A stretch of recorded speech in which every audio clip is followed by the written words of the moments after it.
আজকে রেসিপি সুজির পায়েস। দিয়ে দিলাম গরম জল, এবার দিয়ে দেবো দুধ পাউডার। দুধ পাউডার দিয়ে মিক্স করে নিচ্ছি, সুন্দর করে গরম করে নেব।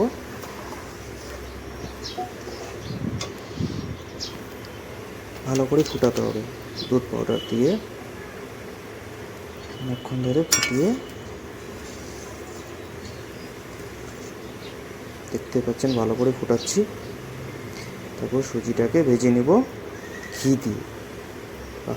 সুন্দর টেস্টি, সুন্দর স্যান্ড বার হবে। ঘি দিয়ে সুন্দর করে ভেজে নেব লাল লাল করে। দেখতে পাচ্ছেন লাল লাল করে ভেজে নিয়েছি। দেখুন ভালো করে সুন্দর হয়ে গেছে। এবার গরম দুধের মধ্যে দিয়ে দিব, দিয়ে সুন্দর করে নাড়ব, নাড়তেই থাকতে হবে। নাড়া বন্ধ করে দিলে নিচে পুড়ে যাবে, টেস্ট অন্য হয়ে যাবে। দিয়ে দেবো এবার চিনি হাফ কাপ, আপনারা পরিমাণ মতো দিয়ে দেবেন। আমি আমার পরিমাণ মতো দিয়ে দিয়েছি। সুন্দর করে নাড়তে হবে।